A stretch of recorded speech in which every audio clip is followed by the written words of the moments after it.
Welcome back to Conversations. I'm Robin Farr, and still with me is Jeannine Kaiser. She's our expert on dating and relationships. In our first half, we talked about dating.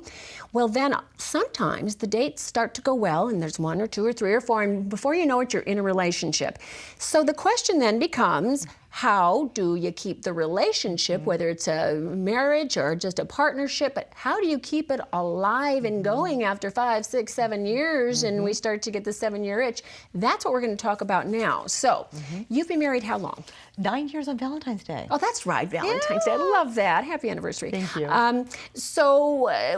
You and your husband have put together now, this is the second level of what you've always been doing, that once the relationship gets started and it blossoms and it becomes a permanent situation, how do you get back to that, fluttering heart and all of that good stuff that happened at the beginning that somehow you've lost now? Yeah. One of my very good friends, Barbara, has been married to her husband, it'll be 20 years in May, and she has 2 autistic children. And they have the most amazing marriage, a sparky, fun marriage. And she was the one who actually guided me in the portion of what we teach other people, is that we lose those little things that we have done for our significant other as the relationship goes on. All those little tiny things you did at the beginning that made the other person feel special and seen and loved go away. And she and her husband always have done that, which I think is amazing. They kept up with the very things that got them attracted to each other in the first place. Yes, they haven't stopped it. Absolutely. And that's what my husband and I do as well. He'll take a trip and I'll tuck little notes in his socks and things like that so that he knows I'm thinking about him. I'll come home and there'll be a note on my pillow or a card, something like that. Or he'll stop and just pick a flower at his mom's house and bring it home for me. Those are thoughtful little things. Yes. They don't take a lot of time, effort, energy, but we fail to keep doing those things because we don't think they're important.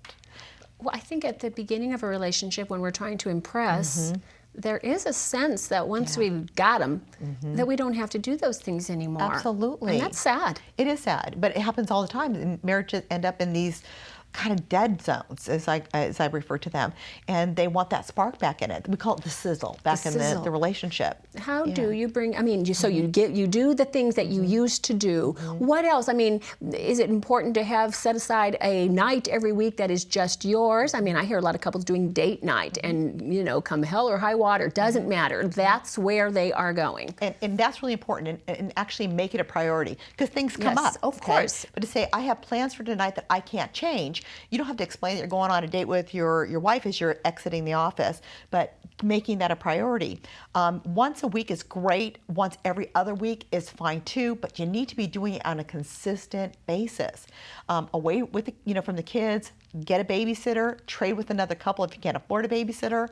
Say, we'll do it for you this week. You do it, great. For us the following week. That's a great way to do it. But the wife should not be the one always planning it, always doing, getting the babysitter, because she still needs to feel courted. Yes. And that's part of the process. The man needs to participate in that so that she's just not setting up date night. It's really important. When do you notice that the courting behavior starts to wane?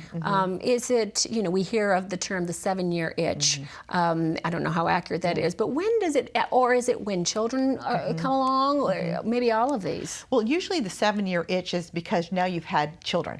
You've had, you have kids under the age of 5 typically at that point in time. Right. And the attention from the wife and the husband goes to the children. Wife more often than not goes to the children. They need you. Yes. They depend on you. Right. And husband is getting less attention. Okay? So what ends up happening is you end up having this pull apart as a couple. You're not connected in the same way that you were connected. Even having private time in the bedroom is hard. Is anybody knocking on the door or whatever. So you need to make time for each other. It's really an important issue. But that's the number one time that couples actually separate, is within the first 7 years, and it's because of the little ones. And really, if they could just hold on. I told you this when we were on the phone recently about something I had read in an article where a woman is asking for advice, that she's got this husband and he's all of these great things, but she's sort of gotten a little bit bored, let's say. So now she's dieting and she's doing this with her hair, and she's really sort of, you can tell, preparing for the next thing. And the advice back to her was, why are you going to all of this trouble for a stranger? Yeah. Why not go to all that trouble for the man that you've just described? Seems like a real decent guy, and Absolutely. perhaps the spark comes back. Absolutely. The grass is not greener on the other side. No, you it's not. usually end up in a similar relationship, actually, which is kind of funny, Yeah. but funny and sad at the same time. Work on that particular relationship, put the spark back in the relationship, talk to each other. There's a great book out by Gary Chapman called The 5 Love Languages. A lot of times what happens early in a relationship is you're speaking your partner's love language by the things that you do. And as you get really busy, you stop doing those things. The other person doesn't feel loved, seen, respected, etc. If you can understand what your partner's love language is, and you understand what your love language is, you can communicate that to your partner and put a lot of sizzle back in that relationship. Oh, that's super. So the language being like how they see love, how they perceive that they are loved by Absolutely. you. Okay, so it could be by gift giving, It could be. gestures. It could be physical. Physical touch, it could be quality time. My husband and I share the same love language, and that is that the small acts of service, like him bringing me a cup of coffee in the morning. That to me is huge. He thought about me, he went down, gave me a cup of coffee. Those kinds of little sparks keep our relationship very much alive. Because that's how you perceive love. And thus, do you reciprocate because you know that's his same language? So you're busy doing Absolutely. those kinds of things too. Back and forth, and we don't keep score. That's one really important thing in a boy, yeah. relationship is not keeping score. There are times that my husband will be giving, 90%, I'm at 10 because I'm really busy with stuff that's going on, and vice versa. Sometimes it's 50-50. We don't keep score. If we feel the other person isn't seeing us, we talk about it and get it back on track. Okay, so you're not keeping a tally sheet then.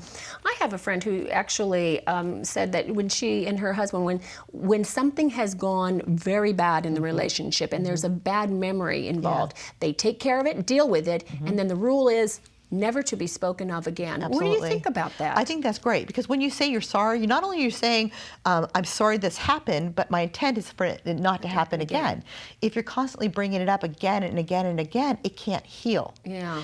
If you're bringing it up and again, you didn't get what you needed to get it healed, and you need to say, I need this to heal this. Yes, and that other person can't use it as ammunition against Absolutely. you, because that should be off the table once the apology and once the understanding that we're not going to do this again happens. Yeah. All right. Bringing it out as a weapon. Yeah, when really it was maybe, Now, we live in a very technological age, and I'm noticing this all around me. People are being contacted, and these are happily married people, are being contacted either on Facebook or some other reunions.com or something. They're finding each other from high school. Okay, so the person that you said goodbye to after graduation in your mind is still 18 years old and beautiful. Oh, yeah. And so suddenly it seems to me, what I'm seeing around me is that people are getting really excited about the prospect that this, in their mind, this beautiful, physically beautiful young person is so interested in them. Yes. And what a shock when it turns out not. But how much of that is just innocent, how have you been? Just great to find out what your life, happened after we parted. And how much of it is you're starting to play with fire once you start to respond to the search? Anytime that your relationship is in trouble and you feel that your partner's not paying attention to you, and you're on Facebook or any of these other sites, or even go on, people go on internet dating sites as well, you're playing with fire. You're playing with fire.